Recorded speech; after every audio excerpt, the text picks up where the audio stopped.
Hey, everybody. Thanks for joining us. Let's go ahead and open it up to Q&A and anything goes. Ask whatever questions you like and unmute yourself or type in. And go ahead, Deborah, then Peggy. Hey, Deborah. Hi. I was just wondering, I sent an email a couple of days ago. Mhm. And I didn't know if you received it or not. I actually think I responded to it. So let me just check my emails and make sure I. Okay. Maybe I was hoping that there was a mix-up because I'd rather it not be addressed on the Q&A. So I'll let somebody else go forward while you look for that, Samantha. Perfect. Thank you. Thank you. Yeah, go ahead, Peggy. Hey, Thank Peggy. you. Hiya. I just had endocrinologist had blood work done and everything came back normal except the TSH, which is 0.17, which is really low, but I know it works in the inverse. So I hyperactive. What's TSH for? My endocrinologist checks my blood work before I go in for an appointment. But what's the TSH? Like what is It the has to do with the thyroid. thyroid? Okay. And so it comes back the number's really low, but it's an Okay. inverse factor. So it's a hyperthyroid. Okay. Suggestions on Clove. Let's have you use clove. really in capsule form because it's pretty Yeah, strong like stuff. Yeah, like either a drop or two in water or a drop in two Oh. in a capsule with some like olive oil or something in it, and then close the capsule and pop it. Yeah. I'll try it in the water. That way I don't have to go by the capsule things. Or Yeah, I don't. and like a big glass of water because it's like cinnamon or something. It's it'll make everything tingle and it's a little hot. So just some juice or water or something like that. Well, then now that you mentioned cinnamon, as I looked online, cinnamon bark CO2, the CO2 is new from the last time I looked. I'd been buying the leaf because you didn't have cinnamon bark, but now you've got cinnamon bark with CO2. It's been there for quite a while. Well, I haven't looked in a while. I guess I'm guilty. But used to, the cinnamon bark didn't say CO2. It just said cinnamon. I think we probably changed that. It's the same thing we've always had. It's the same thing. Yeah. Because I really like that bark. It's the same bark. It's actually quite a fancy cinnamon. The CO2 is much more potent than just regular steam distilled. I pay a lot extra to get that CO2 because it's more potent than even just normal bark. So the cinnamon leaf, it doesn't seem to be as potent as the bark used to seem to me. Is it? How would you? No, cinnamon leaf is much softer. Oh, I'm gonna have to order the bark then. Okay, thank you for doing this and all you guys do. Yeah, so like clove every day, even when things start to regulate, like clove every day for a while. Yeah. Okay, Yeah. I'll give it a go. Thank you. Oh, you're so welcome. Glad everything else is going good though. Well, it was a rough day today. There was a number of really emotionally traumatic, and I had to think, what would Greg say, which oil to take? Because it was like I had 4 major situations, families, and of course I passed them all on to be worked with in addition to. But my thought was, what oil should I take for my sudden emotional being overwhelmed with other people's stuff that I don't usually do that. Yeah, I mean that happens like for here we know you're talking about Astara, but like it can happen in the workplace or something, and so you have a couple of choices. I mean you can probably do it with more, but like kind of a couple of really go-to things is one is tarragon, which just kind of helps calm everything down, but one that we've mentioned it the last couple of weeks, but I go long periods of time without talking about it. It's benzoin. And I've got both of them. Yeah, benzoin is really good. It will help address shock as well. And not that this was shock, but it's calming and soothing to the emotions, or if something really traumatic happens, it helps deal with the shock. But the thing with benzoin, it helps put like distance between you and the person or the situation. I like that. Thank you very much. And so they're both a couple drops in water. No, actually, you can just get away with inhaling that. Like, I mean, if you want to take the tarragon internally, but really just inhaling it should do it. Okay, I'm gonna give it a try right now. Yeah, Thank yeah, you, yeah. thank you, thank you.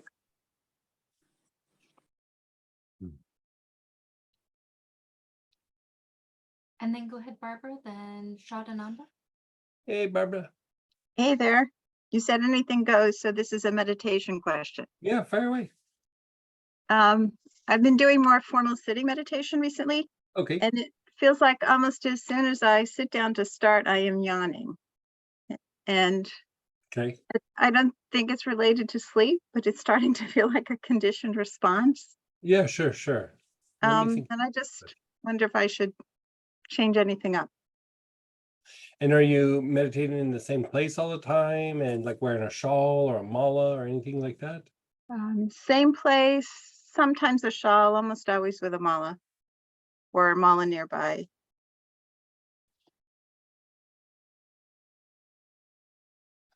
Try cleaning your space. Like, Okay. do you burn incense in there from time to time? I could do it more often. That has occurred to me. Yeah, like, and sometimes it's not even that it's like negative energy, it's just like excess. You know, it's like it just gets congested in a particular area. And so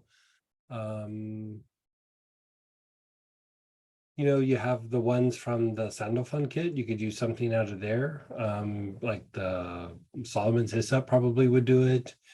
Nimbus would probably do it. Like one of those two. Do Solomon's Hyssop, Nimbus, or maybe even Chakra Root Cleanser. Great. Thank you. You're so welcome. Good luck with your meditations.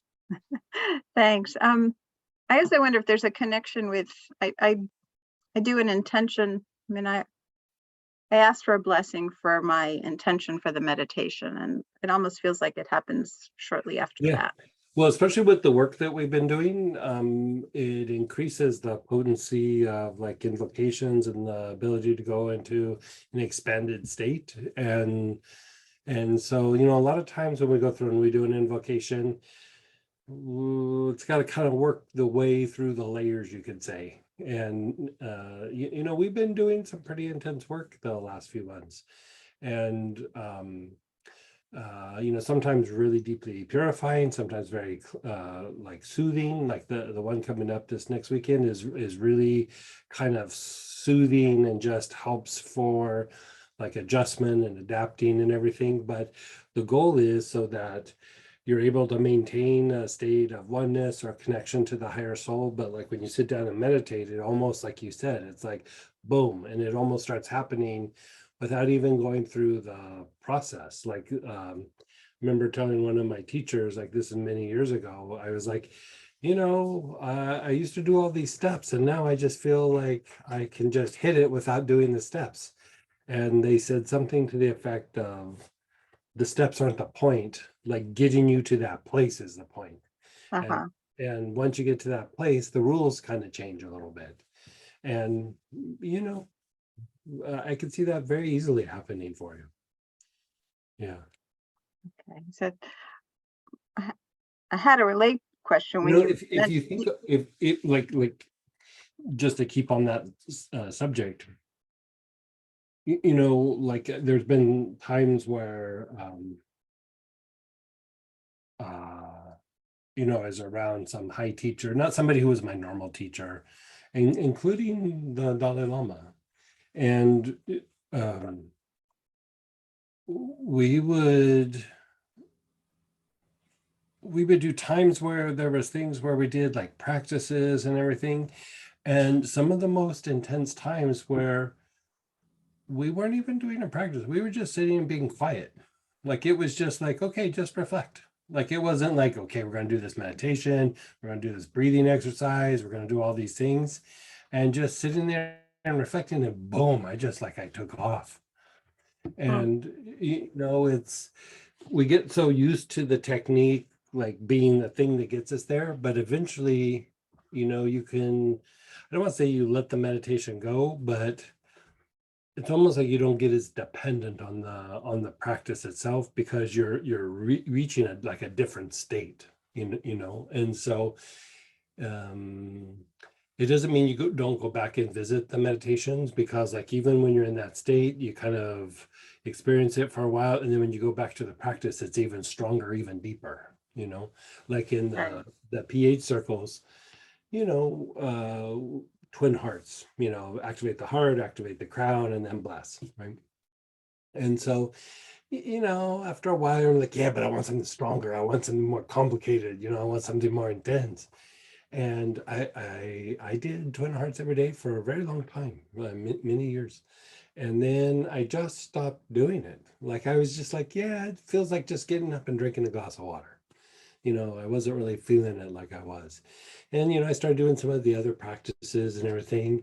And then a few years later, I went back and I sat down and I was like, you know what? I'm going to go old school. I'm going to do twin hearts. I could barely keep my body up. Like I was like, "Ugh, ugh, ugh." And I was like, when did twin hearts get so strong? But it's like, as you change, the practice changes. You know what I mean? And so, you know, I went to Master Cho at the time, and he was like, "Why did you stop doing twin hearts?" And then after we got over that, um, uh, then he goes, "Well, I can tell you've been doing your other practice because, like, your experience with it, the intensity, like you bring it back to that practice." That makes sense. Thank you Yeah. for sharing that. Yeah. And the last piece, Mhm. so the oils that you mentioned from the Sandalphon technique, Mhm. and aside from asking you which ones, how do we know which layers of the aura are most beneficial for us to work with? Well, you want to work with all of them. But Okay. like when you're starting to do like meditation and even like materialization, those inner couple layers, like the nimbus and the Solomon seal, become more like potent, you could say. They have more of a direct impact on the expansion. You know, a lot of times when we're unwinding the things from our normal everyday life, those first 3 or 4 layers are more important. But when you start doing a lot of inner work, those last three, you know, the nimbus, the Solomon's hyssop, and the aura cleanse. Thank you so much. Yeah, you're so welcome. You know, the reason I said nimbus for cleaning the space is, you know, there's several oils that are good for cleaning space, camphor being one of them, but your meditation space probably is not like dirty, it's just congested, you know, because like you're expanding and then some of that energy just kind of lingers in the area. So um in the nimbus blend is Idaho tansy, and Idaho tansy is very good for just, Palo Santo is too, hyssop is as well, but Idaho tansy is just very good for just you know, where camphor is really good for cleaning like contamination and stuff from other people, and you know, kind of, I mean, it's what you would use to like clear out a haunted house, but your meditation space is not a haunted house. You know, hopefully not. You know, it's a joke, but like it's just an accumulation of energy that you just kind of got to let it air out a little bit. I remember going into a temple of these high lamas one time, and I went into their, you know, they were showing me their meditation space, and you know, these are guys that are not going out and living stressful lives. They are sitting and doing their practice. And when I sat in their meditation space, I was so flippin' congested.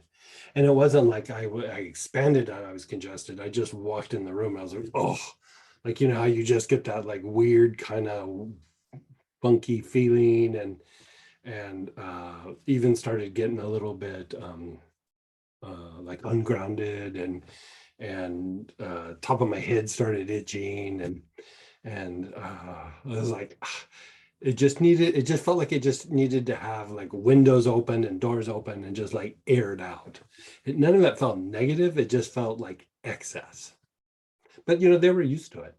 Like, so coming in as an outsider, it was a little much for me.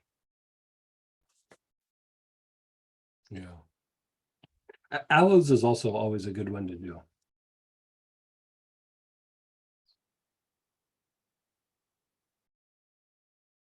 And then go ahead, Shravananda, then Chris. Hey, Hi, Greg. Hi, Sam, everybody. how you doing? I'm doing pretty well, actually. Just to report on my breathing and my energy level, I actually walked for a solid 30 minutes yesterday, which is a new level of walking and maintaining breath. So Oh, good. very, very pleased. But now that I can breathe better, for about the last 5 days, I've had this wicked vertigo where I feel like I'm falling forward. Okay. Yeah. So is that still part of my breathing, or is that something Yeah. different? So the vertigo, is the inner ear, but what throws the inner ear off is the sternocleidomastoid, which are these two rope-like muscles on each side.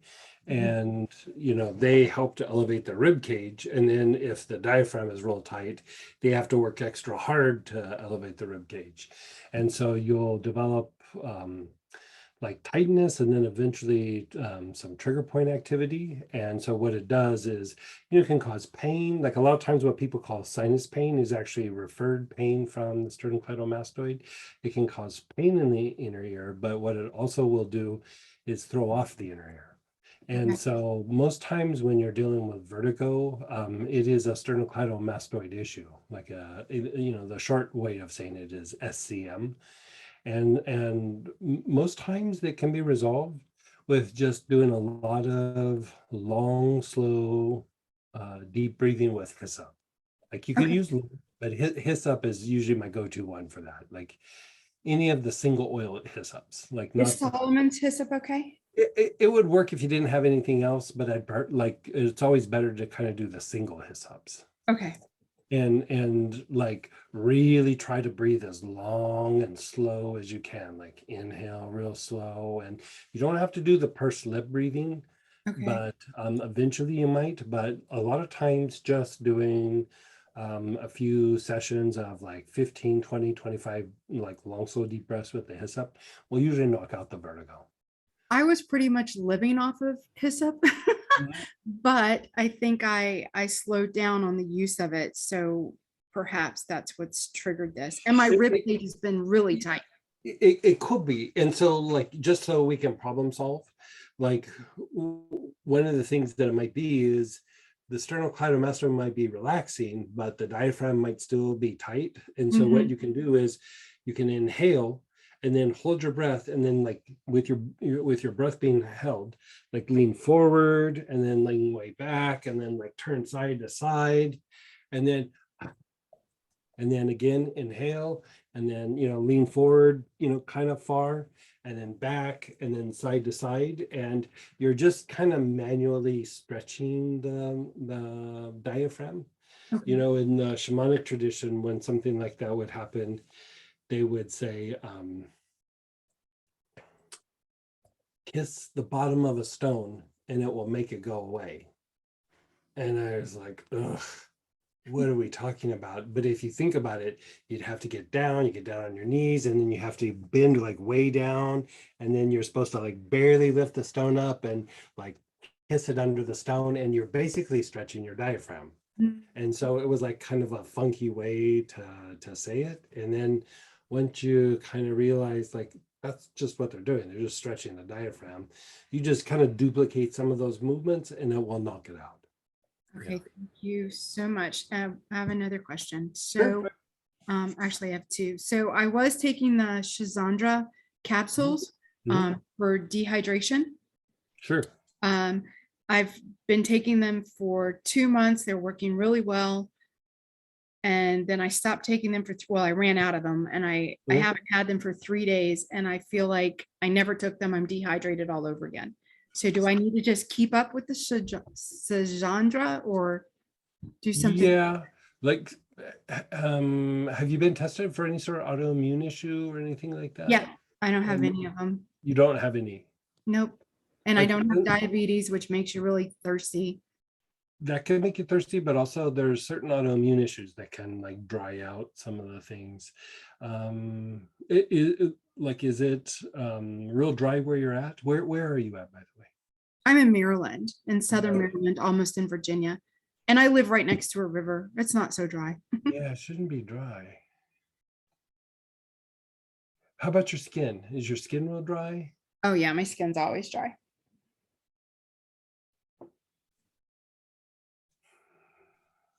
My sinuses feel dry. I'm always using saline. I'm just tend to be very dry.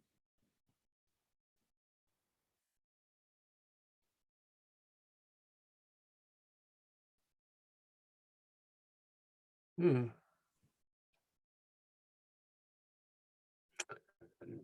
Let's do this. So let's have you continue with the Shazandra, Okay. and then let's have you use some form of like cinnamon bark, something like that. Just inhalation, but like in the mornings, get up and do, 20-25 inhalations with cinnamon, and then even maybe give it 10 or 15 minutes, and then even do another like 10 or 15. And here's the reason. Like sometimes it's just like some parts of the body, sometimes some of the systems are a little bit like sluggish. And one of the things that cinnamon can do, for one, it's a stimulant to all body systems. Like it jump starts all the different systems. But one of the things that it will do is that it will stimulate like your mouth watering, tear production in the eyes, and it will stimulate like the mucous membranes, like hydrating and even starting to produce like the early stages of mucus. Not like mucus how you get like congested, just like the covering of the mucous membranes. Mhm. And usually Shazandra knocks it out, and that you're not having any autoimmune issue. There is this condition called Sjogren's, which is it's autoimmune, but it attacks like the mucous membranes and like the eyes and just anything that's wet. It just attacks all those things. But you would have tested for like it would have shown up as like some sort of autoimmune issue. Okay. And so you could take a little bit of cinnamon throughout the day as well, but like I think the inhalation should be enough. But Okay. if you do want to do it, just like not even a lot, like a drop in water and drink it. But I would just try the inhalation first. Okay. All right. The combination of the Shazandra and the cinnamon, like let's give it like maybe a couple of weeks and see how it's going. It's, you said you've been doing it for a while and it felt good, and then as soon as you stopped, it jumped back. Something's sluggish, something's not performing like it should. And so let's just hit it with, peppermint's a good general body stimulant as well. But in this case, is your body kind of run a little cold, or do you get cold real easy? Anything like that? I have been. It's not my norm, but Yeah, cinnamon is what you need. Like cinnamon will even help like warm up the body. It could be a little bit of a circulation issue, but even if that's the case, even cinnamon will help that. So I mean, we don't even have to worry about if it's this or if it's that. Cinnamon should jumpstart all of that. okay, that sounds really good. Yeah. Last question. I find for it. that after I do the angel practice, on the next call, or after I take a weekend course, it feels like for the next maybe 3 days, about 3 days, I go into what I call relapse. Like I feel like I just can't, I have no oomph. I can't get You have going. no, yeah.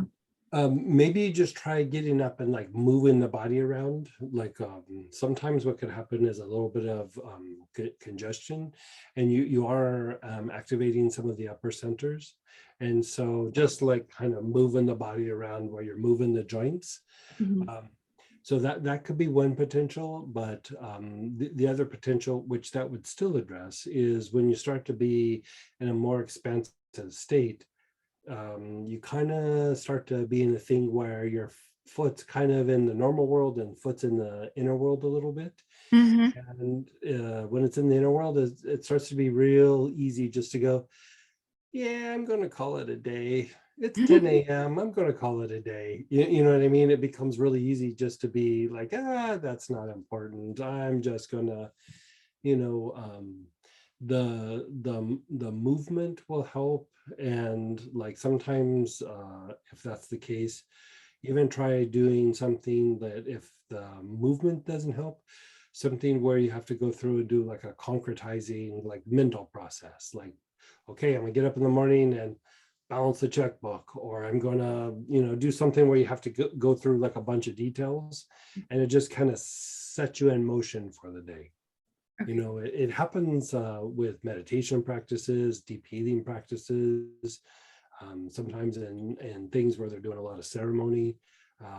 And so it's always possible that something like that's happening. You're moving a lot of energy in the weekend, you go into a bit of an expanded state, and it would be easy to, usually on Monday, like even I don't do the practice like you guys, like I'm a little tired, like I'm ready for an easy day that day. I still make myself work, but left to my devices, I would just like have a nice lazy day. So is it that it takes the body, it can take the body a while to, I guess, catch up and kind of metabolize all that? It can be that, like, if it's congestion, that's definitely the case. But if it's like the expanded state, it's almost like you gotta get like back in your body a little bit more. Okay. Like it's not even, you could call it grounding. Like sometimes I've used vetiver to kind of help pull me back into the body. But usually if I do something kind of concretizing, like right off the bat in the morning, it will carry me through the day. Like it just kind of brings me back into the body and sets things in motion. I mean, at first I tried just the movement, just like, twist and do like hula hoop movements with your Okay. hips and bend the knees and rotate the ankles and move the head around and just do stuff like that. And then if that doesn't work, then just do something concretizing right off the bat. That should probably nail it. Alrighty. Thank you so You're much. so welcome. And if that doesn't resolve it, let me know. I will. Thank you. And then go ahead, Chris, then Deborah. Hey, Chris. Let's get you unmuted.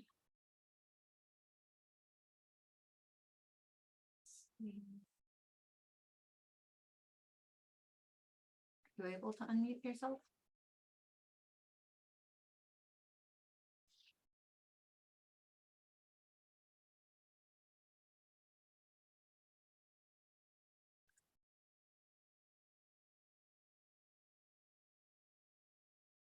All right, let's come back to you and just keep working on it.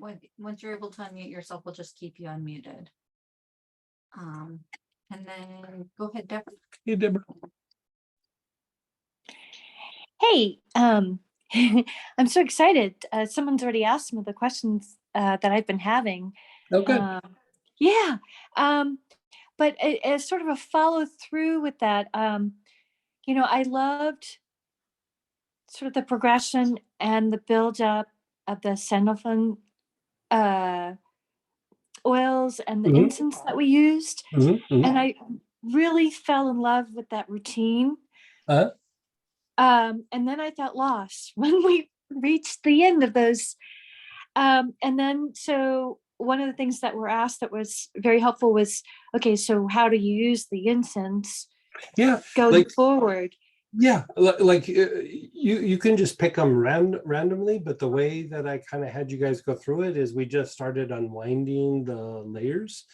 And even here we were doing it right there with you guys. Like, when we did Glory of Lebanon, like every day we'd get up and we'd burn the Glory of Lebanon. And now we're still working the Sandalphon incenses, all the different ones, but now we just kind of rotate them. Like, sometimes I might have like a reason, but I just, either Samantha or I will go, it feels like a Nimbus day. Like it feels like Yeah. today's a good one for Master's Blend. And I think we did Master's Blend like a majority of last week.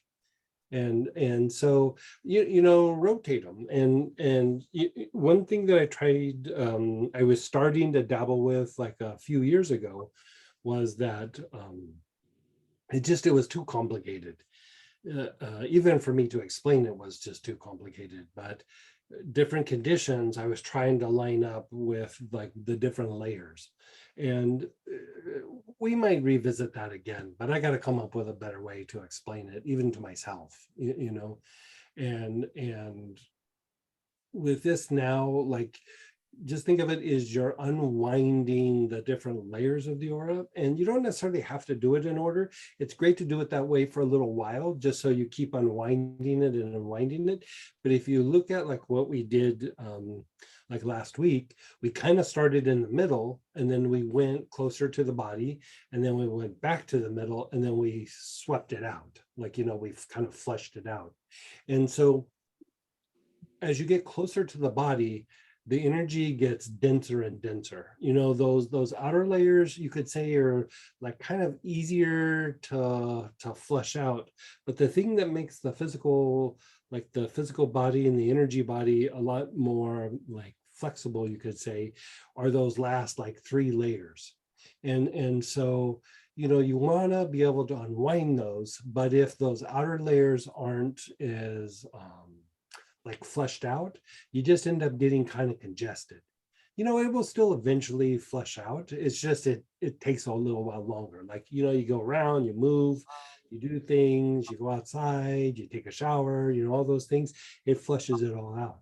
And by doing kind of like what we did last week, is we went in and we unwound it, and then we kind of pushed it in a different direction. Like, instead of coming directly from the outside and going in, we went back to kind of like that middle ground, and then kind of flushed it out. And it's something that I used to do when I do healing a lot, was I would clean towards the body, and then I would turn around and clean outward. Because sometimes when you're going through and you're unwinding the body, you go through and you make space.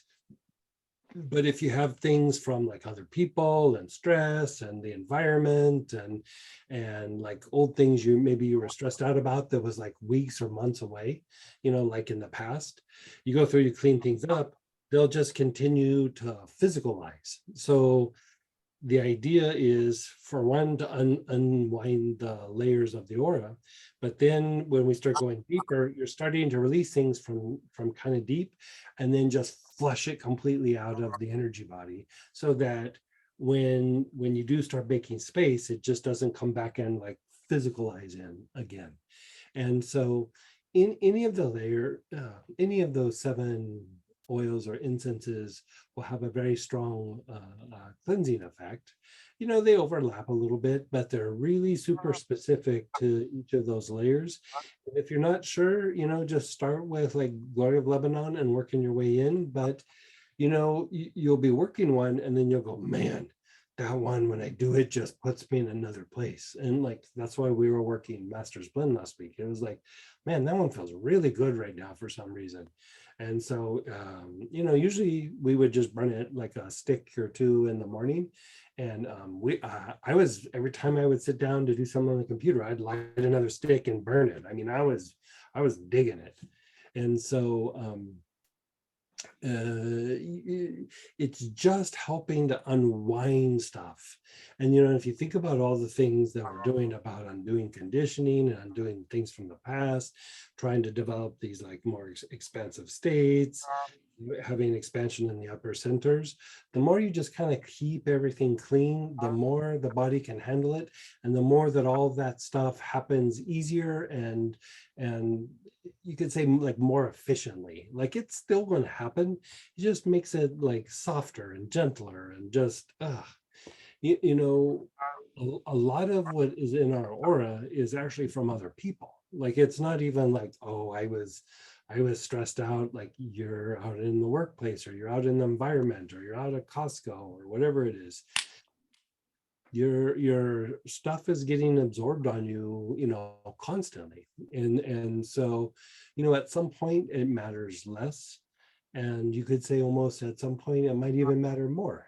But the more that you unwind it, the more you get to be you and not influenced by all these other factors, you could say. So that part about it being not so much me, sometimes it can be the environment, the people around me. I really think that that's the part that I have lived a lot of my life and not understood. And I'm trying to understand it now Mhm. and just be aware is all I can think. And I don't, and I would love if there is opportunity in the classes or whatever to know how I can become more focused to distinguish that. Cause like I walk around sometimes where I feel Yeah, very congested, and then I hear you talk about congestion. I'm right. like, I'm not advanced enough to understand whether that's my congestion or other people's congestion. I'm not And really it, sure. it kind of doesn't matter whose it is. It's just Okay. it's in your field. And like, even when you're super sensitive, you're not always able to distinguish, is that from somebody else or is that mine? The idea is just keep it moving. Like, just keep it moving. And think of it like this: is like, when it's not even that like people are upset at you or this, it's just you're a goldfish in a bowl, and the water is a reflection of the environment. And if there is a office that you go into, there's a lot of stress, that water that goldfish is in got a lot of stress. If you go out to like the workplace, or you have like people around you, like friends, or you're in some situation where there's a conflict, even though you might not be upset, there's upset energy maybe coming from the other person, and it affects the water in the bowl. And at some point, it doesn't matter how it got there, like, it's just going to eventually physicalize. So the idea of going through and cleaning it up is just so that you can just constantly reset it. And nobody ever gets to the place, except for like, like maybe super developed beings like the Dalai Lama or something, where they just go, I don't have stuff from anybody. We're connected in the collective, where we're in a city. Unless you're at the top of a mountain all the time, you're just always going to be affected by it. It might diminish, but most times, like, if you were to put the aura under a microscope, probably half the energy there is other people. Like, it's not even yours. And sometimes it might even be more. And so just bank on that it's there. Like, you could, like, I had this one teacher say to me one time, he goes, you can just depend on that it's there. Like, you don't even need to figure it out. Just depend on, yeah, it's there. And so you just clean it off. Yeah. So clean it off being, I mean, That way, do salt baths, yep, sprays, yep. the breathing helps, all the things we're doing like help. But the incense is a big one. Like, I started doing that when I was actually quite young, and I could tell the times when I wouldn't use incense. And my parents were because I was like, I don't know, like 12 or 13 when I started like burning incense, and they were like, what are you doing? And I was like, I don't know, I just feel better. And like, if I went a couple of weeks without doing it, I would say like a little prayer or something. And every time I would burn an incense, I would feel a little bit better. And I just got to where I started doing it on a daily basis. And I stopped for several years. And when I got back into the habit of it, I was like, why did I stop? Like, I don't know why I stopped.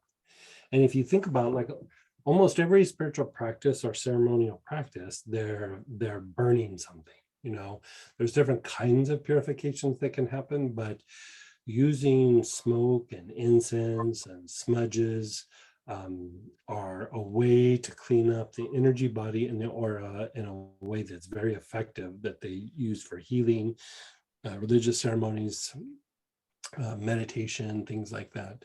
And so, you know, one of my shamanic teachers used to always refer to it as they would call it like the holy smokes. Like they didn't always use like incense, you know, because it was shamanic, but we'd gather up herbs and then we'd take like some coals from a fire or burn some charcoal and then put that down and then smudge up before we did anything. And it was just to kind of be able to get into a better place, a better, you know, situation, a better state of mind. And you don't have to wait for ceremony for that to happen. You can just go, I want to be in a better state of mind for the day. And so, you know, we get our coffee, we light the incense. I sit and think about the day. I stare out the window. I watch the squirrels and the birds as I burn the incense and drink my coffee. And then I'm like, okay, I'm ready for the day. Let's get going, you know? You can just do something like that, or if you're having like a stress day or something weird kind of happened in the day, you know, come home, burn some incense and sit and contemplate, or, you know, whatever you'd like. You know, you always have the oils, but sometimes even going through the practice might be a little much. Just sit and burn a stick of incense. Thank you. Yeah. And then go ahead, Megan. Hey, Megan. Hey, so now that I heard that talk, I have more questions, but I won't on the whole show or anything. Yeah. On the layers of the aura thing, I really am dying to like geek out on what all 7 are. I mean, in the Master Shows book, Chakras and Their Functions, they have one called the Soul Aura. I'm trying to count 7. I know there's 2 mental, 2 emotional, and then etheric, and then a soul aura, like addressed by Glory of Lebanon. Yeah, Glory of Lebanon's the most outer layer. The ones that are real close to the body are tied to, like, it's like kind of an alchemical way of looking at it. So like the most inner part is like tied to like solid matter, and then the next layer is more liquid, and then the next is more like gas. But you know, it's not literal. It's more like kind of, yeah, metaphorical. And so you could even look at it as kind of like the elements of sorts. And so as you start to unwind, like the more outer parts start to be more emotional, then eventually more mental, and then eventually even more plausible. But you know, when I was doing, you know, healing all the time, you know, I'd go through and clean people up, but, you know, sometimes you would see like some people would get better faster, and then there'd be somebody you'd work on, and you're like, no matter what I do, like nothing's, you know, they're not responding, like they're not getting better. Yeah. And so, you know, I would look at it like, maybe I'm not doing the right approach, maybe it's the wrong healing, maybe the vibration is too low, too high, you know, you know, whatever it is. A lot of times I would come back to the aura itself, and I would just start going, okay, what happens if I check into layer 1? What happens if I go to the next layer? What happens if I go to the next layer? And almost every time there was something in one of the layers. And so, you know, even, you know, when we've talked about certain situations, remember when we were talking about energy healing, I'd say sweep the person and then turn around and then sweep like outward. Yeah. Remember, that's what I'm having you do. Like, now, if you wanted to, just like we're going through with the incenses, you can go, okay, the outer layer, the next layer, the next layer, the next layer. I mean, it's time consuming. Like, I mean, if you do it really thoroughly, I mean, that could take 30 minutes, but the healing will be very deep, you know. Okay, do I have to use electric violet, for instance, for like outer I would rotate between green and electric violet. Okay, for each one? Yeah, you know, because part of the issue is that like that as you are starting to like expel things off, the body is getting congested. And like think of it like I know in the old days we used to talk about this. I don't know how much they talk about it now, but as soon as you start cleaning the aura, like even like with the Sandalphon technique where we go through the layers, part of what you're doing is you're increasing the size of the spiritual cord. Like you know, as soon as you do general sweeping on somebody, like even when you do a salt bath, part of what you're doing is you're increasing the size of the spiritual cord. You know, Yeah. as soon as you clean off the aura, and so the more thorough you do that, the more soul contact, which means more energy is going to different parts of the body. And then whatever you do after that becomes more effective, more efficient. And Yeah. so, you know, a lot of times people will go, yeah, let's do this, but let's get into the good stuff. And there was a couple patients that I had that all I really focused on was the aura, you know, the energy body, not even chakras. And it's what fixed the situation, what cured them. And so like for example, like you know, way back in the day, I said like over the weekend, like I specialized in addiction. You know, I had like these little phases where I would specialize in something for a couple of years and then I'd move on to something else. It wasn't that I wasn't doing other things, but I did a majority of that kind of work for a little while. And so we hit this point where we had a bunch of they were like late teenagers, like, you know, so like 16, 17, 18, but more like 17, 18, 19 kind of. And they were heavy meth users, you know. And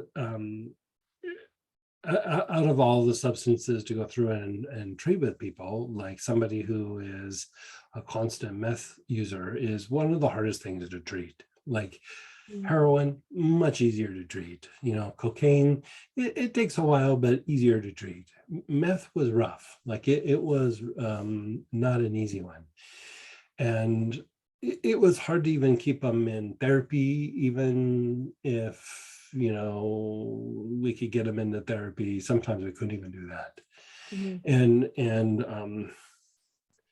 you know, at one point, let's just say I was not happy with the results in this particular population that we were addressing. Like everywhere else, it was taking a while, but I was like, you know, we're making progress. Like I feel pretty solid about this. You know, it's not an easy thing to treat, whatever it is, but the meth population, I was just not happy with. We really weren't getting a greater results. And so, you know, I just sat and I had a little talk with myself and I was like, you know, what if we did this? What if we did that? And I noticed that my mind was going to more complicated and more complicated things. And I just stopped for a moment and I was like, you know, when something's not working, you don't make it more complicated, you make it more simple. And so I was like, let's just step back and go really, really, really simple. And so what I started doing is I had the moms, you know, I would teach them how to do basic, like just general sweeping. And I was like, every day for 10 minutes, I want you to just do general sweeping. Don't worry about cutting cords. Don't worry about cleaning something out. Don't worry about like trying to address a symptom. Just every day, clean the aura. Just do general sweeping, you know, clean the aura, do the health raise. And the ones that we did, like there was these 4 patients that were, let's just say they were not compliant. Like they were not wanting to stop, basically. Mhm. And within 30 days, 3 of them asked to go, like just out of the blue, came to their mom and said, you know what, I want to go to rehab. Mm. And the 4th one, it took about 45 days. It was like 45 or 50 days. And all 4 of them went into rehab. And, you know, we still kept doing healing, but I was like, it's working. We're just going to stay with general sweeping. They'll get the medical attention that they're supposed to, and let's just stay with that. And you know, at least the time that I was interacting with them, there was not a backslide. And so it shows how potent cleaning the aura can be, like the potential of it. Yeah, Yeah. interesting. Thank you. Yeah. Yeah, good stuff. Yeah, they do still emphasize that in the class. Like we Oh, scanned good. the board before and after, just Yeah. demonstrate. Good. I mean, because that's a huge thing Yeah. to like, if you perceive that, like that changes the whole rest of the day.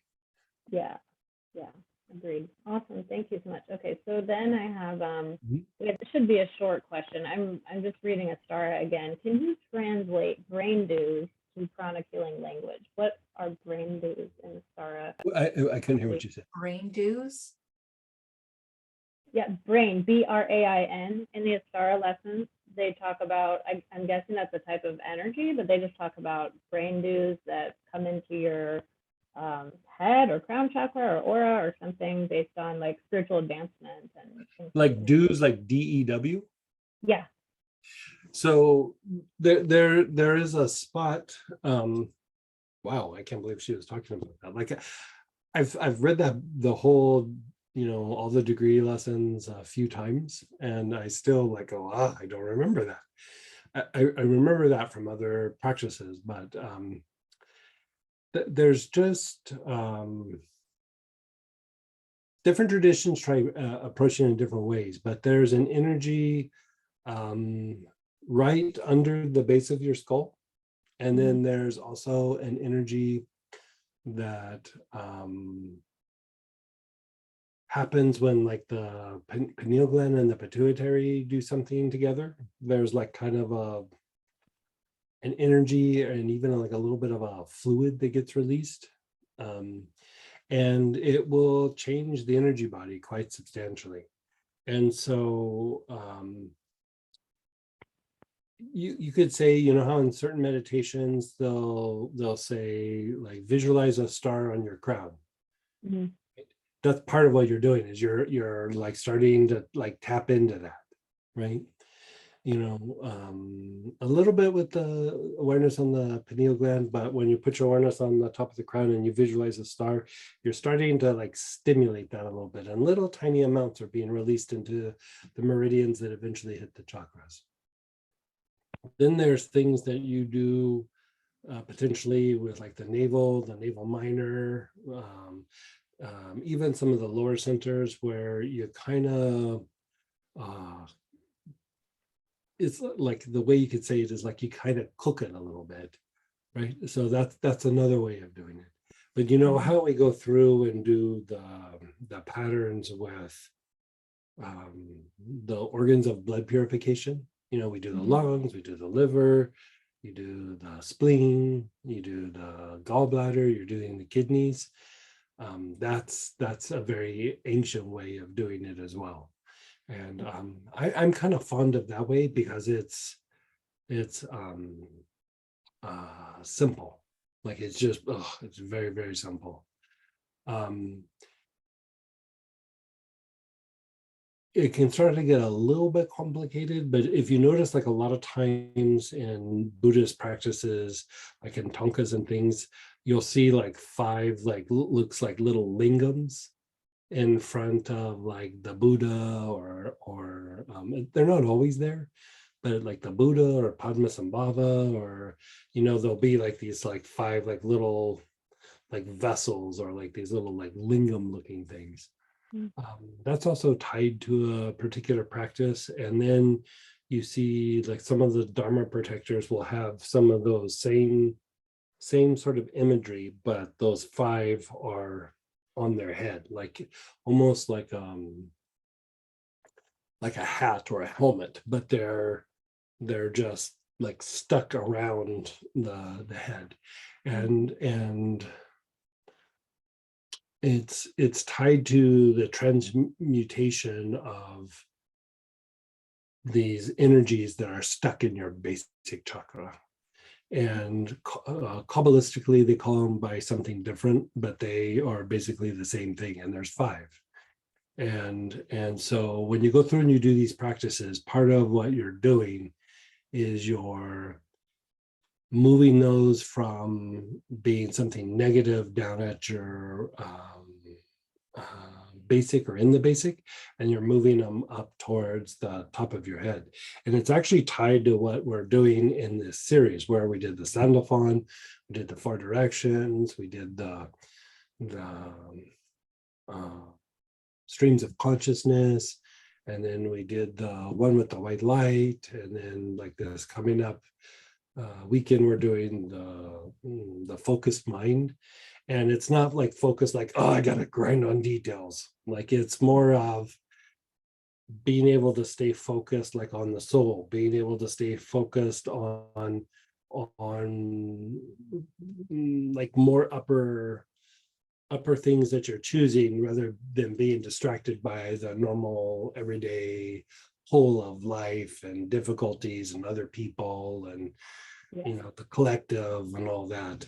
And so you're refining this process of that. And then the following one, we're talking about like the regeneration of the soul, right? The cultivation of grace. And you're moving these things up in like a different way. And so in Kabbalistic teachings, they would refer to them as the 5 cursed nations, right?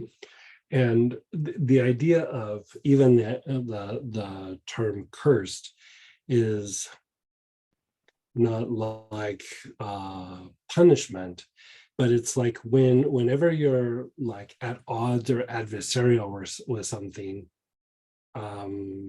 you get it like entangled with it, or you have to like dance your way out of it, you could say. You know, like in psychology they would say, like when somebody's having a difficulty, like if you go like, okay, I'm so afraid of being rejected that I start treating people in a particular way, and then I become a self-fulfilling prophecy of everybody rejects me because of a behavior that I've been doing, because I'm so afraid that the people are going to do that it like affects your behavior. So a lot of times whatever you're trying to keep out is actually the thing that you end up struggling with, because you're at odds with it, you're not integrating it. And so the thing is not to be at odds with those things, but just like almost embrace those aspects of like, because they're not, you could say they're not you, the soul, they're the part that is tied to the body and being and form, and nobody gets away from it. So the more that you're at odds with it, that is the curse. Like the curse has the conflict. And so if you go, okay, I mean, this is it in a nutshell, I'm going to love this. Whatever it is, I'm going to love it. I'm going to accept it. I accept that I have to work my way through this, and it becomes a thing that highly accelerates your spiritual development. But at first, when we start wrestling with it, or we're like a young soul, it's a curse because it is the thing that we're in conflict with. We have these 5 conflicts that you have to wrestle with. And then at some point you're like, ugh, I don't have the juice in my legs for this anymore. Like, really, I got to keep doing this. And so you start kind of relaxing into it and starting to go, okay, this is just the nature of being in a body. This is the nature of the lower nature. This is, whatever it is. And those 5 lingams go from down at your feet and they move up to your crown.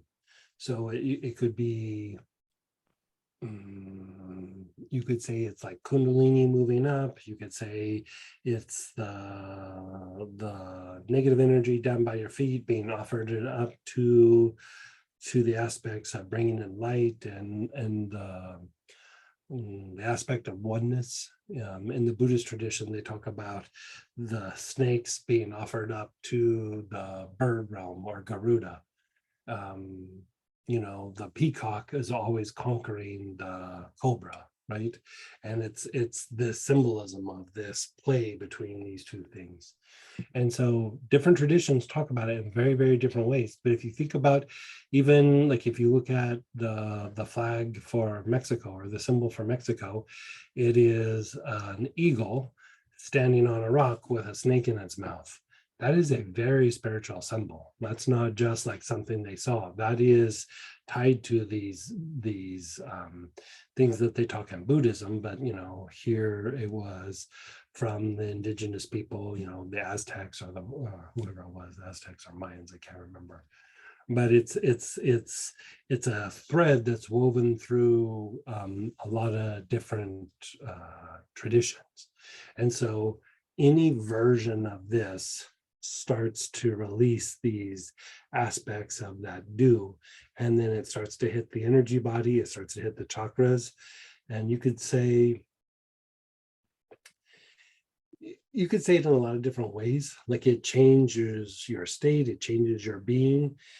But like our thoughts, our words, our actions, our behaviors, we're constantly cultivating something, even if we're not aware of it.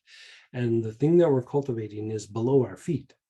And we could be cultivating something in that's associated with the realm that's in the animal nature. It could be in the deeper layer where it's more about like peace, and even the layer below that, that one that's peace is like kind of the states that you would achieve like in meditation and thing. The layer below that is like where the saints and the great teacher, the gurus, and then even below that is where great teachers and avatars are.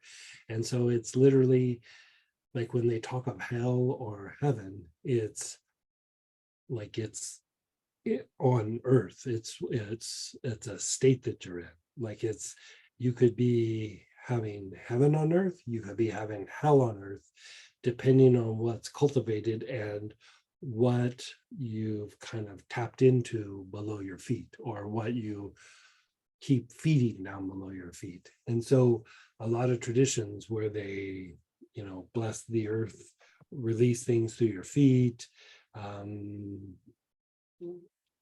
practices of that nature, it is to like break out of that first realm that is tied to more suffering and get into that deeper part that is more in a peaceful, more meditative kind of state of awareness or state of being.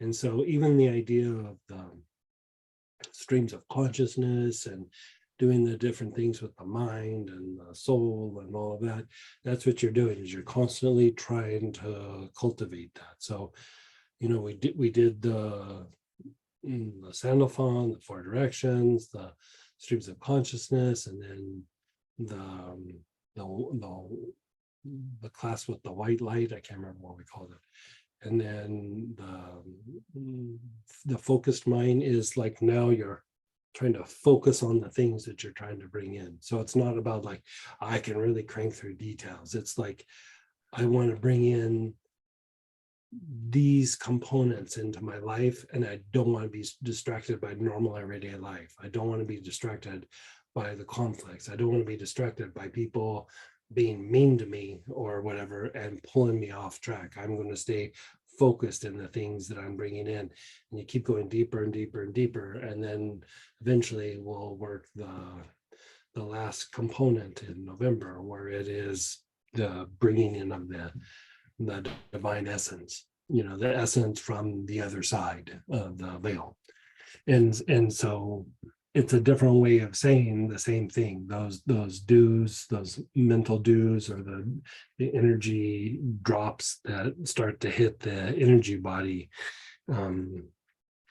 it changes a person. It changes how you think, how you feel, how you behave. all of a sudden like tensions just will start to leave your body. Yeah, you could feel anxious about something, and then after a while you're like, situation hasn't changed, but my reaction to it has changed. Like, it's not what it used to be. And that's the goal. Like I would say that is the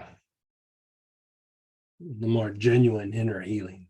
Like there's healing, there's physical healing, there's emotional healing, the mental healing. All that healing is trying to get you into that inner healing, like that healing where it doesn't matter what happens to the body, to the emotions, to the mind in those situations, even if it's difficulty. It's like, yeah, I'll just deal with it. In a way, you stop seeing the difference between this is good or this is bad. It's just everything's like really temporary. Like, even the good state, it's like temporary. The bad, it's temporary. You're seeing less through the eyes of duality, and you're seeing more through the eyes of just oneness, if that makes sense. Yeah, yeah. Thank you so much. Yeah. And everything that we're doing, we're always working toward that, like, by the way. But if you really wanted to say like, I really want to go at it, that working the pattern with the organs of blood purification is there, but that one that we've been doing recently is the more potent form of it. And let me pull it up, or maybe Letty can pull it up if she's on. It's the one that starts with the lungs instead of the brain. I think it was in the last class, or maybe it's in the one coming up. I can't remember. Give me just a second and I'll pull it up. Yeah, thank you. Reading it, I was like, this is probably just like electric violet is what they're trying to say. So I did not expect such a great answer. It's a lot more going with it than I thought. Yeah. I mean, it's considered very like inner teachings. And so usually when they talk about it, they're a little bit more, it's not that they're trying to hide it. It's just, I'm trying to do two things at once and I'm a boy. I'm not good at it. Hold on. We'll find it and we'll post it. We'll, maybe it's in 3. Yeah, here we go. I got it. Okay, here we go.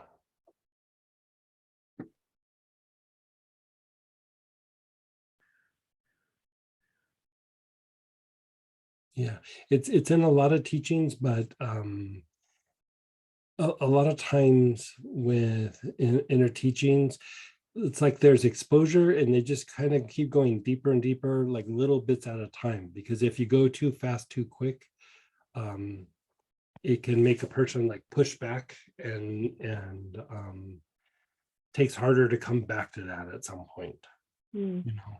Like, so you just kind of keep like dancing close, dancing back, dancing close, dancing back. And so yeah. Awesome. Thank you so much. Yeah, it's like blissful. My limited experience with it, like I would say, blissful. I wouldn't use the word blissful. I would say peaceful, and I would say, especially like when there's like a new wave of it, it's just really like the things you see, the things that kind of become part of your awareness. It's just like beautiful. Like that's the best way I can say it. And it almost kind of doesn't even matter what's going on. You just look around and just go, yeah, this is all good. Even when it's like weird and chaotic, you just like, yeah, this is just life, It's it's kind of like what well,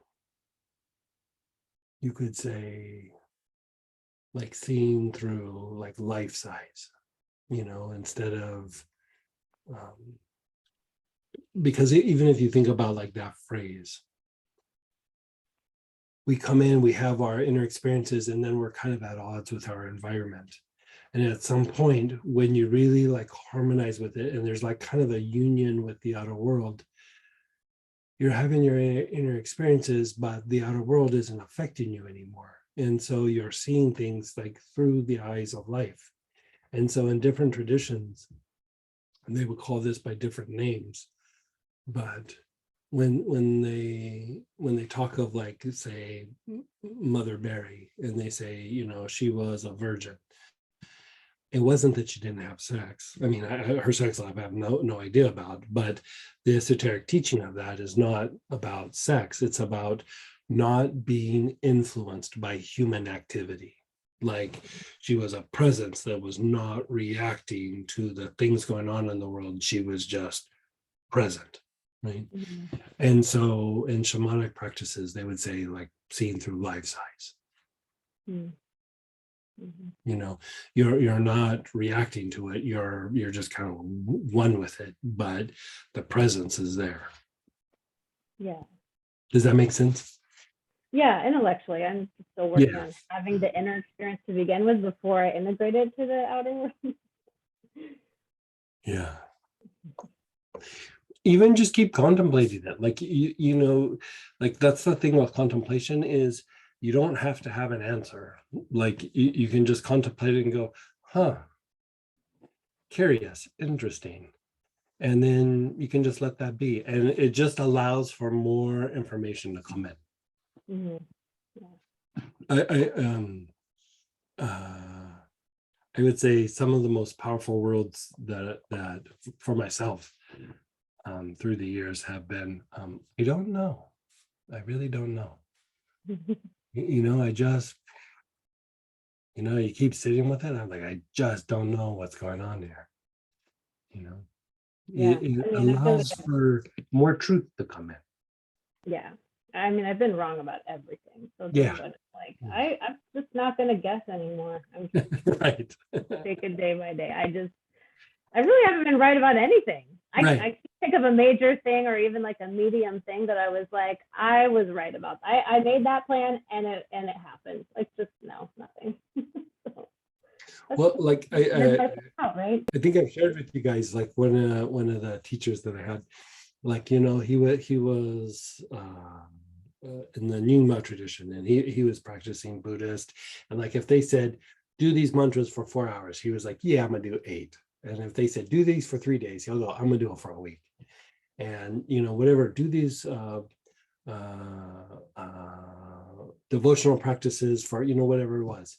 And I mean, he was just diligent. And then in the middle of one day, he just said, you know, he was doing it, and he goes, I had a realization.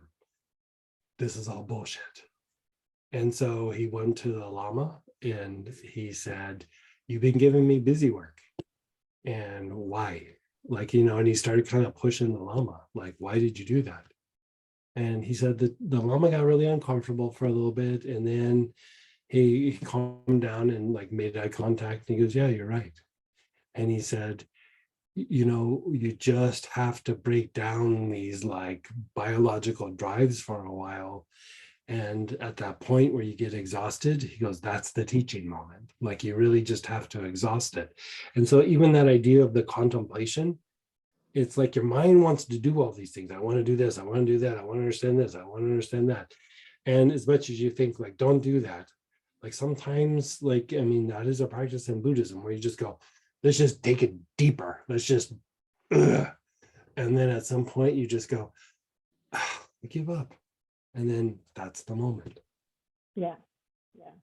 I definitely get at least part of that. Probably there's more to get, but I think there's always layers, because like even some of the practices that, like, when I've been around the Dalai Lama, not that him and I are hanging out, but the times where I've been around him and you know, those kinds of settings, you know, he does that practice and then they'll just like sit. And so in shamanic practices, the way that they would get to that is they would do purifications, and they would purify like the animalistic parts of themselves. And so like those parts would die off, and like, okay, I have this aggression, I have this whatever, these fears or whatever. And so you would go through and you would purify that. And in that dying off state, it's like you hit that wall, like you hit that place where you're like, I don't know what to think now. Like I've let that go. So this whole idea of being born again in Christ, or in the Buddhist tradition, dying and being reborn, these like little steps over and over and over again. It is literally that, where you have those, I don't know what's going on anymore. And then you're able to have more truth come in, you can say. Yeah, yeah, yeah. I just was so tunnel vision for so long. I just feel like I have taken a straitjacket off, and Right. I really don't know anything. I don't, I have no plans. I have very loose plans for my life, but it's like, but Right, I'm just much happier. I don't care. Before it was like, Right. I know exactly what to do. I had doing all the practices. Right. I'm being perfect. I'm being this and that, and I felt that like that gave me comfort, because to have nothing, Right. I was freaked out. So it's okay, but it's way better now. Good. Yeah, thank you so much. Yeah, keep that up.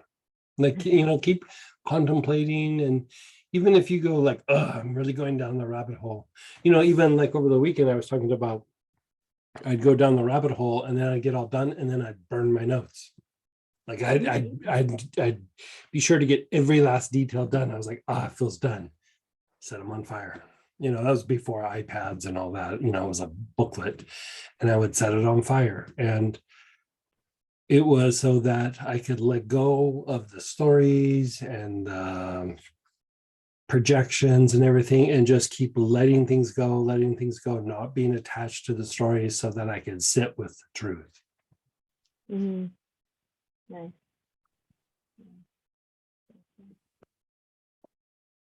Used to make my peers crazy. But And then we'll get to the two people who want to unmute themselves. Have someone here in chat. I have a question on karma theory. When someone has given you a hard time legally, and internally you forgive that person and their family, but you also choose to keep your distance from them and don't keep a relationship with them, what will be the outcome in the next incarnation? Do you meet that soul, or when you forgive, is it over? Think of it like this: like, if you want to spend your next incarnation with somebody, either love them intensely or hate them intensely. And when you hate somebody intensely, there's like an entanglement, right? And so if two people are really at odds with each other and really hate each other, then there's this entanglement. But it doesn't take both of them letting go, it just takes one of them letting go. And so if you're able to really genuinely like let go, and you just go, I might have some hurt feelings, but I don't really hate the person, I don't want to be around them, there's nothing wrong with that. But if you're able to let go of that, you disentangle and you can kind of be done.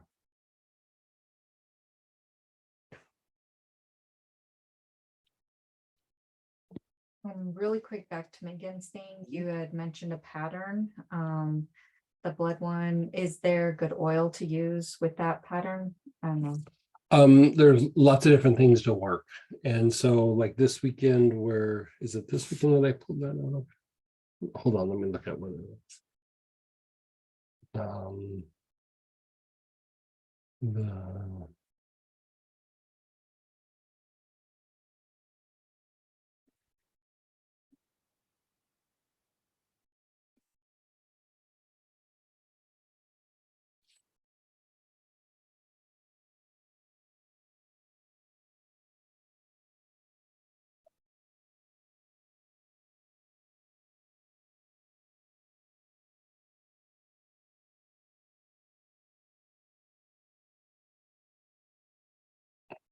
just a second.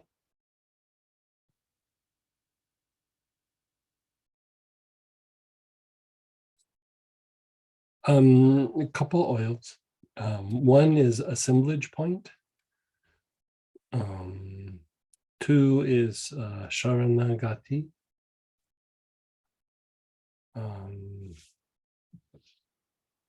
And then give me just a second here. I can tell you there's two others.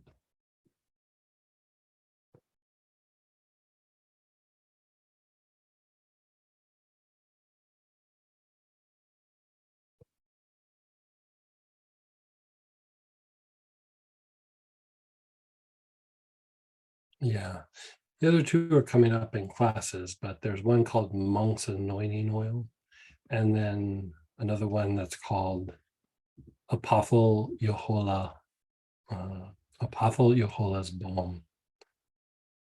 They're made specifically for this practice. Someone's asking, what about the 4 oils for blood purification? They are doing something slightly different, but in the same vein. Yeah. Yeah. That, the 4 seasons, and there's one other grouping. Oh, the 4 directions. 4 directions. 4 directions / four elements, like stuff from that particular class. Yeah. Like it's not just like a simple, like, oh, you do this, and like you have to work these like different aspects. Yeah. And then go ahead, Mhm. let me actually go ahead, Channing, then Sahaja. I just stuffed my mouth with a beignet while I was waiting to be called on. First of all, thank you for all the questions. There's just so wonderful, and the information that you shared, Greg, I think is just so remarkable for what I'm going to actually ask as well. I wanted to ask you a question about using an oil Mhm. and a pattern. But first I want to give you an update. I had my conversation with my VP. And Mhm. it turns Oh out yeah. that- and it turns out, first of all, you're so incredibly insightful. It turns out that they had already hired a new leader. She is starting on Monday. He asked me to keep that under wraps Right. because it hadn't been announced yet. And he said he would be super happy to continue working with me, but he wouldn't be able to support like my next move. But he gave me pointers on what to do. Perfect. So here's my question. What practice, oils, or patterns can I use now to start pre-paving a positive, supportive connection and working relationship with this new leader? Okay. I think I know what it is, but I just want to check. So there's different ways of doing it. Like we were saying before, we kind of, you could say we dance around it a little bit, but like, you can kind of tell, like sometimes we're doing normal classes and then there's some classes where the intensity is picking up, right? And so let's talk about it from like the things that we've kind of have done in the past, and then Hey, Greg, one more piece of information. For some Mhm. reason, when I heard the news today in my conversation with him, I felt like this positive sort of, there was something it felt really good. And I don't even know who this person is, but for some reason, I feel like there is something there. But it feels very positive and supportive, Yeah, right? like in the workplace, especially in the corporate place, especially if the person who's coming in has like healthy self-esteem, they like people who are producing. You know what I mean? When they have a very poor self-esteem, they see people who are producing as rivals. But usually when they have a good self-esteem, they want people to be producers. They want them to come in and just rock it and not have to micromanage them and things like that. And so a couple of things that I would say. First off, like doing the materialization breath. Mhm. You could do the materialization breath, and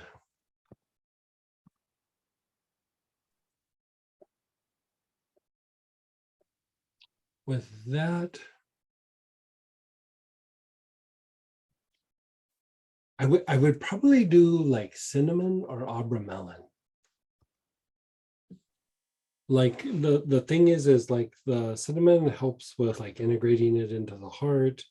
You're helping with being outgoing. It's kind of a stimulant to like produce something. But cinnamon, and more importantly, the abra melon, has to do with like physicalizing blessings. And blessings can be like the divine coming in, but blessings can also be the fruits of your labor. You know what I mean? Like you've been paying your dues for a long time. And so the physicalization of the blessings can be even just the fruits of your labor. And so the cinnamon and the abra melon, um, cassia would be in there too, would be the thing that I would do. The adjustment that I would make, like when you want to increase your ability to adjust and adapt in like a situation like this, is like do your materialization breath, like sit and hold the person in the heart, the situation, your project, your team, but more importantly, this person, right? Do the materialization breath, and then done at the end, when you're like, okay, 8 or 9 breaths, and then just be still. Then put your awareness on the back heart as you're being still. And you're breaking down like the old boundaries of how things were done, how things were laid out, your internal boundaries, like you could say restrictions, whatever it is. It helps you to adjust and adapt to what is happening now. You're literally shifting a part of the limbic system that is allowing for something new or different to happen. And it's not that you're needing to break a pattern, but it's like it almost brings in something that is like beyond your mind or beyond your wildest dreams. Like, I would really like this. And it's like, but that could come in. And it's like, but I really would like this, but this could come in. It just allows for that to come in. Got it. You know? Yeah. And so there's that component. And then the component, and I think it's even listed in the stuff from the weekend, the free class, the conditions, is there's the layered approach to the chords, where you go through and you do the ironbark eucalyptus, and then you do like basil, and then you do hyssop, and then you do rue, and then the final transmutation is marjoram. Think of that person, hold them in the heart, and then do each of those. And what happens is you're developing a stronger connection between how you communicate with this person energetically. Like from spinal cord to spinal cord, you're communicating rather than word to word or eye to eye. You're going spinal cord and brain to spinal cord and brain. So there's this like deeper connection. So you could do that in the workplace with somebody you're trying to connect with. You could also do this with a partner, like somebody you're dating or married to. It will deepen the connection. Like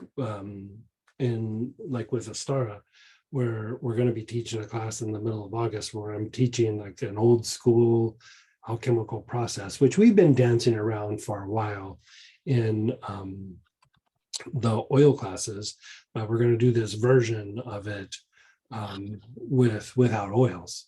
And it's about like visualizing certain things. Like you have to go through and like kind of rehab the heart and break down some of the sympathetic response, the fight flight response. And then once that happens, then you start breathing things in and out and getting it to the spinal cord, and then you start doing something with it. And like that is literally like changing the lead to gold. Like you're literally starting the first phase of like you're taking the essence of something and you're getting it all the way in.